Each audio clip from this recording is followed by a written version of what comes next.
Hello grade 8 at welcome po sa ating education time, no? Para sa values. Okay. Napapansin po ba ninyo na dumarami ang mga suliranin sa ating kalikasan? May mga maruming ilog, mga kagubatang nakakalbo, tambak na basura kung saan-saan. Pero naisip po ba ninyo na kahit tayo ay mga mag-aral pa lang, may magagawa tayong malaking changes?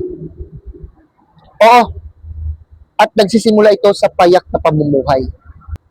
Ang payak na pamumuhay ay hindi nangangahulugang mahirap ang buhay.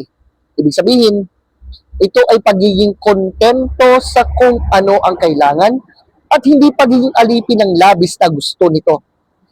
Natututuhan nating unahin ang mga needs kaysa sa mga wants. Inuuna yung kung ano yung kailangan kaysa sa kung ano yung luho. Pag ginawa natin yun, hindi lamang po tayo nakakatipid, kundi nakatutulong pa tayo sa pangangalaga ng kalikasan.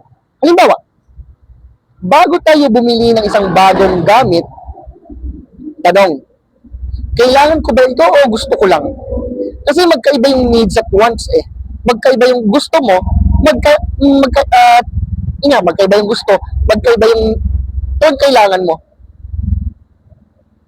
Tandaan, kung pagkakailangan o tinatawag na pangangailangan, ito yung mga bagay na mahalaga sa ating pamuhay, gaya ng pagkain, damit, at tirahan.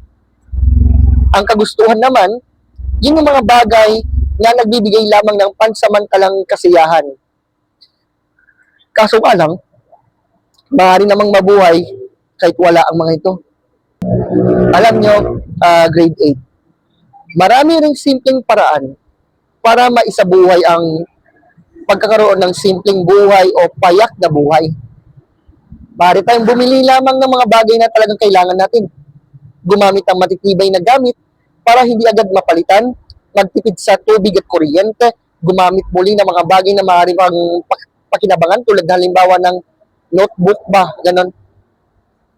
At suportahan ang mga produktong hindi po nakakapinsala sa kalikasan.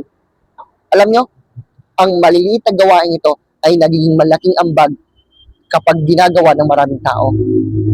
Ikaw, kabataan, itinalaga tayo na katiwala ng kalikasan. Tayo ay may pananagutang pangalagaan ang mga likas na yaman at gamitin ang mga ito ng may pananagutan ng responsable. Maging real talk lang po tayo. Hindi po natin pag-aari ang kalikasan kung ipinagkatiwala lamang ito sa atin para mapangalaga. Kasi tingnan nyo, hindi habang buhay nandito tayo sa mundong ito. Hindi po natin pag-aari ang kalikasan, kundi ipinagkatiwala lamang ito sa atin para mapangalagaan, para sa susunod na henerasyon.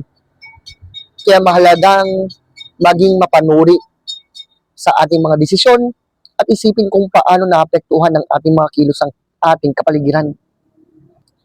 Tandaan natin, hindi natin kailangang maging mayaman para makatulong sa kalikasan. Nagsisimula sa simpleng pamumuhay ang tunay na pagbabago. Wastong pagkonsumo at pagiging responsable sa bawat desisyong ginagawa natin.